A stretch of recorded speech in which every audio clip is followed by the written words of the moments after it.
em crise migratória. No final do ano passado, o ministro do Interior francês estimou que existem pelo menos 300 mil imigrantes ilegais no país. Apenas 6,5% são deportados. O presidente Emmanuel Macron resolveu jogar duro e tornar mais rígidas as regras já existentes. Além de multas de até 75 mil euros, algo em torno de 360 mil reais, e penas de prisão que podem chegar a 5 anos para quem está com documentação falsa, a nova lei de imigração prevê até 180 dias de detenção durante a análise de pedido de asilo. Uma pesquisa recente revelou que 63% dos franceses entendem que o país tem imigrantes demais. Só no ano passado, a França recebeu mais de 100 mil pedidos de asilo, 17% a mais que em 2016. Tenho medo, tenho um pavor. De Paris, Luciano Júnior para o Rede TV News. Em Londres, mais de 100 bombeiros trabalharam por várias horas para conter um incêndio em um hotel de luxo.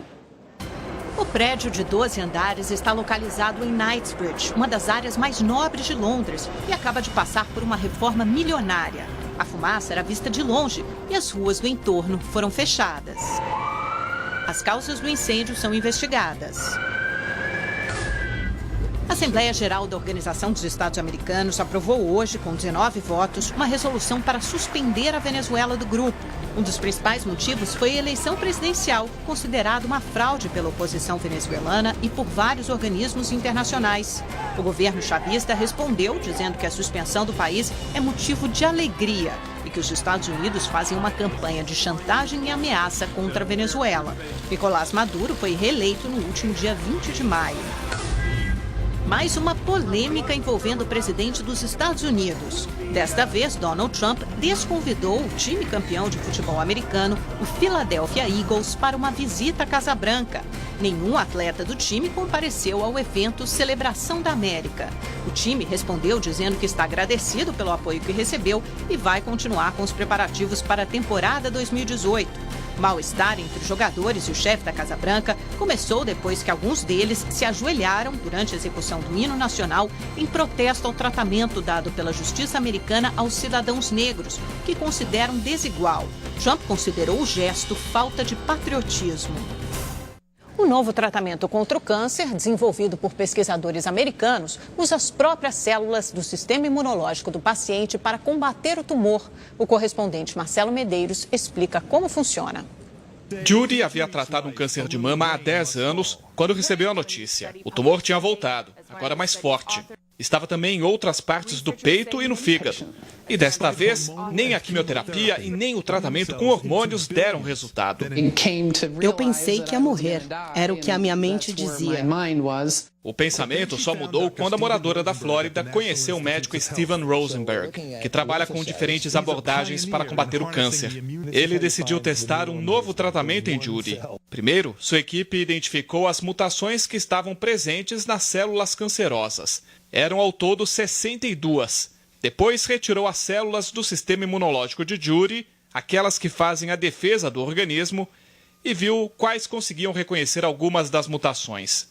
Com estas células separadas, foi a hora de multiplicá-las e colocá-las de volta na paciente. O resultado foi um exército de 90 bilhões de células prontas para combater os tumores.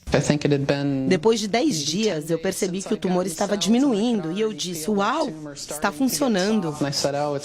Em algumas semanas, Judy já não tinha mais nenhuma célula de câncer em seu corpo. Apesar do resultado animador, o tratamento ajudou apenas 1 em cada 7 pacientes que participaram da pesquisa.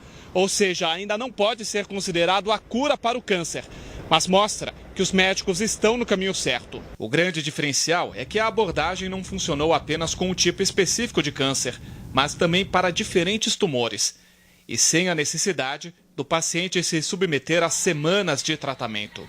É necessário apenas um único tratamento, porque as células estão vivas, elas são parte da paciente.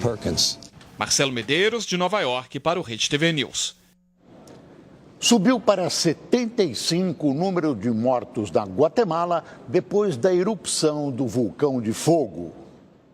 192 pessoas estão desaparecidas e mais de 3 mil precisaram deixar as suas casas.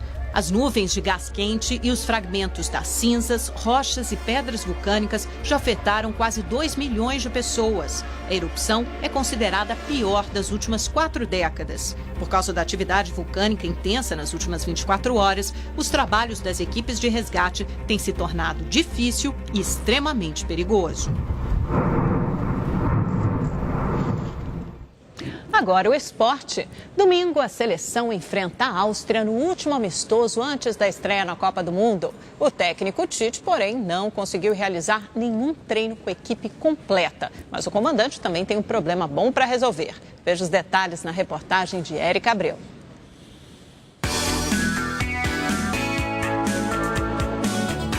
Dor de cabeça. Até agora, nenhum treino com os 23 convocados para a Copa do Mundo. O desfalque da vez é Renato Augusto. Ainda com dores no joelho esquerdo, o meio-campista voltou a aparecer no campo após 6 dias de trabalhos de fisioterapia. A princípio, ele não será cortado, mas tudo vai depender da evolução nos próximos dias. Ele sentiu um desconforto ali no joelho, mas acho que não é nada demais, está recuperando bem. Falo com ele e acho que ele está recuperando bem. A dor de cabeça boa para Tite é no ataque. Roberto Firmino e Gabriel Jesus disputam uma vaga.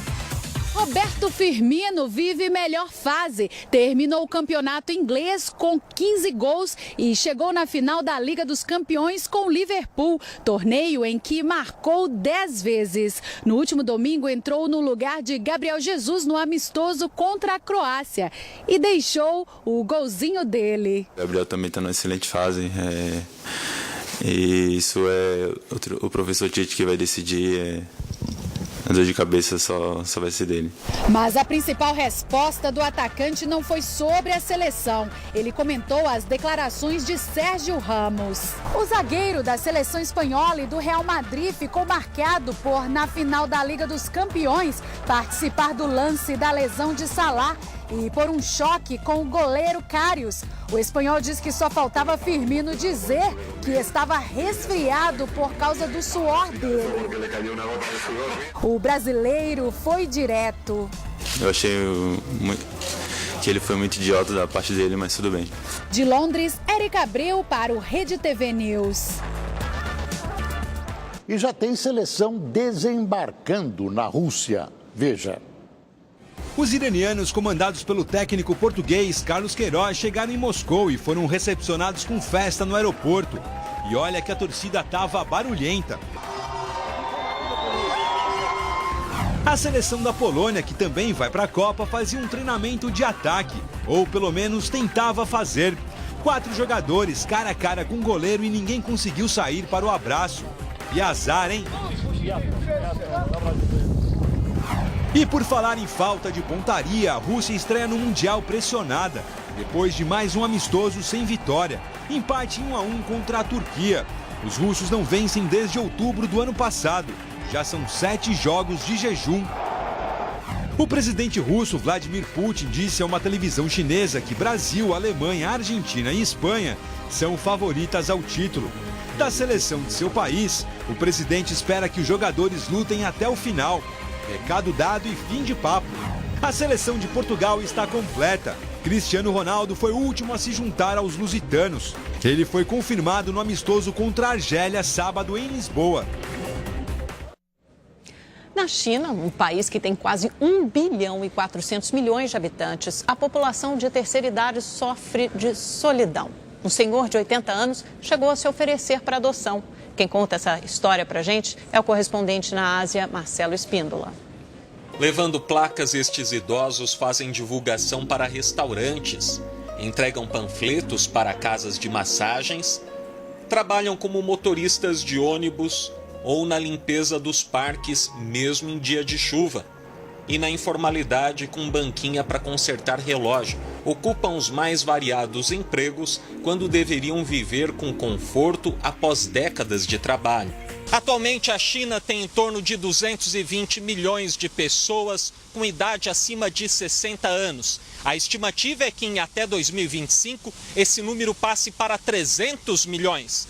Haja recurso de previdência social para dar conta de tanta gente. No último dado oficial divulgado em 2015, o governo da China desembolsou cerca de 4 trilhões de yuans com a aposentadoria, o equivalente a 2 trilhões e 250 milhões de reais.